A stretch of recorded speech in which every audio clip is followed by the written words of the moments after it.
यारे से अदुगा फजना tight containers tight container सुमाय थम्बिरले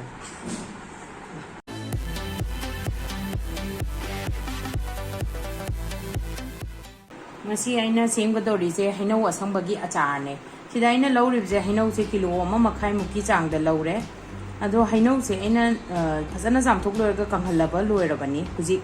मथंगदा अखोइना जामथोकपगा कंगबा लोइरकांदा सुमाइना तौरकांदा अखोइना हैनौ कक्पा हौरसे अदो युमदसु अखोइना युमदा हैनौ पानबदा मचा मचा हैनौ केलकपदो अदुगी केलकपा हैनौदुसु दुम खोमजनबिरगा अदुना दुम अचार सेमबिबा यागनी हुजिक सुमाइना सिगी मनिंगजे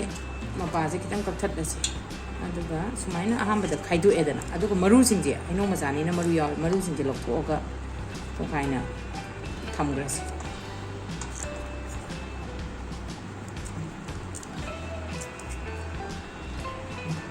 मरुजे लौथोगांदा ये मरुदुगा नाकंदा लेबिसु लौथोकिरसे अदुगा खुसे कमाइना तौगेदगिदा साइज खरा यामना चावसु नुवाइते दुना सिगी चांगदा कासे मरी थोक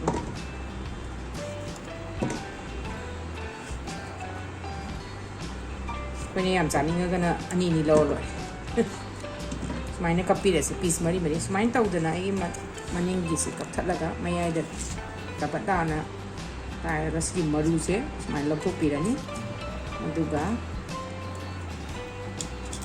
मरुसे लौथोक लोरकांदा सिसे पीस मरी थोकना आयरसे सुमाइन तौदना आई हैनौ मैमसे साइमल्टेनियसली को लोइनबक सेमजल खाइदोस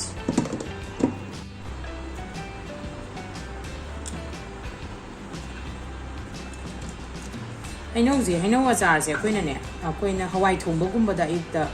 चाबा कांदा खरा साइड डिश ओइना खरा चाबदा इसाजुजु फबा हैनौसिनसु अदुगा टेस्टसु हावबा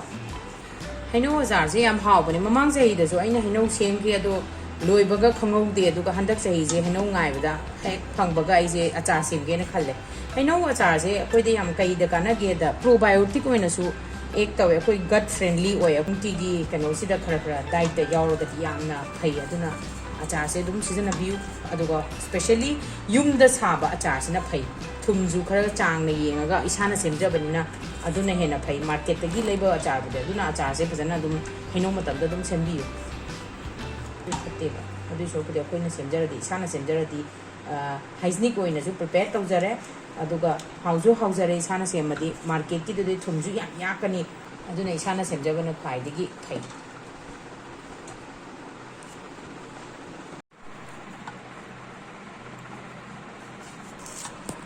से हुजिक हैनौ से लोइसले हुजिक आइगे हैनौ से सेमबा लोइरे सि सेमबा लोइरनिना वन्स सि ma'am सुमाइना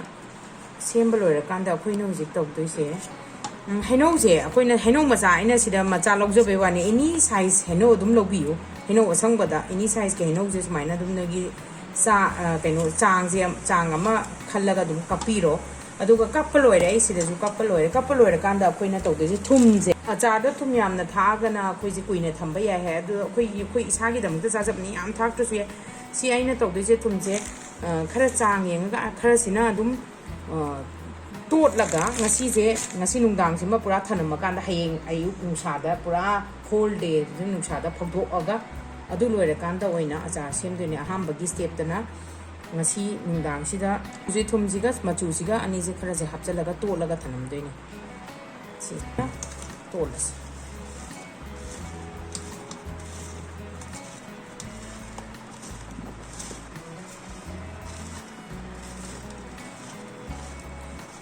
si thunga machu je tolaga loirakanda si ahing ama pura thanamaga hayeng mu nungsaada phogdokada aina fazana topi loirakanda loine tongnaba amaga asi se dum thamammadabane asi noma si nungdang ama pura kan tawre mahi je khara yawsale yengo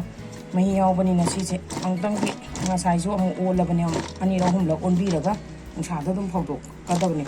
si phogdoba matamda khoi je khara kangnaba nonga natra numinini pura mahi je chuppa kanda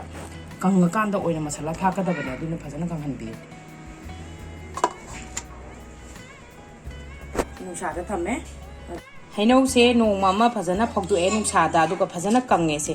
adu huji achar se semjan ba yani masala aduga thau duga phajana tot ba yani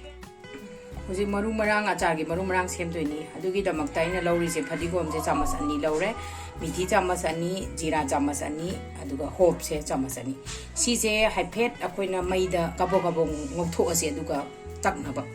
to khangje sa leina khangje sa lore kanda si myam je pulab dum ngau ba yaga ni pulab dum ngoksalasi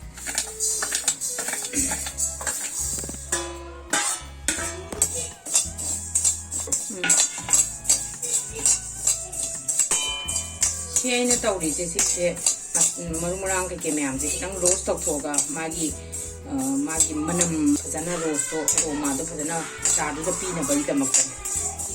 yang kuina tok do na te si minute ani mo ji sang da tok de ni se manam lak pa haure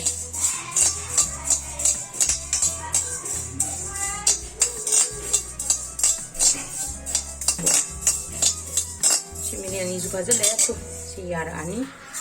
phajana sida phajana ngok khra de koina tak pa da sunu ngai ni yare si yare atopa khang amada hujing sai gi achar da hap ka da ba thau je ina huji lori je hangam thau lore hangam thau se akoi gilas achauba da ta gilas macha amagi chang da ne adu salasi si salaga na sara kan da koi je muthatoi ne sigi thau se phajana ha akoi ngasai gi quantity se hapaga mulla kan da muthalo thau se loine sara loira kan da inga kan da horen acha da hap ka dai thau se sare mulle duisi yare muthalase ngasai gi maru marang se inge huji grind tok thok ase se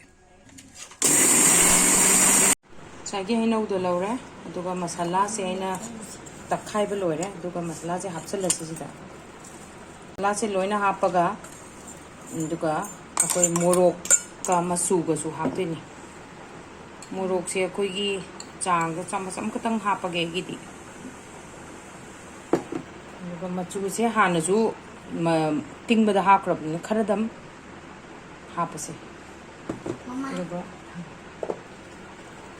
thum se nga sai gi koi gi Heinou ru ju khara yaw ja krab ni na thum je koi ai chamas tak khai dam ha pa ge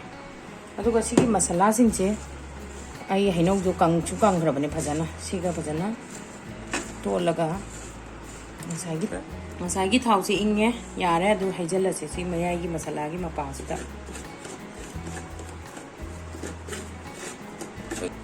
rahi jalase duga tana tola sigisi thau ji lo hijale duga masala sing je phajana thau ji ga nitang da phajana tola si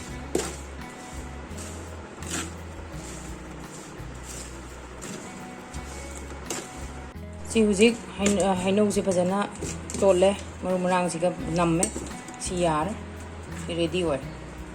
si je khudak ta dum cha ba yarani si gi se aduga Heinou je hapta amaga thamtar di ngasai masala se phajana changaga moena hawgani se achar je loiram ni na koina tight container ram da phajana hapchal laga thambi ada koina season ba kan da ising am ta tolhandana chamas to kangna lothok pa spoil tawdana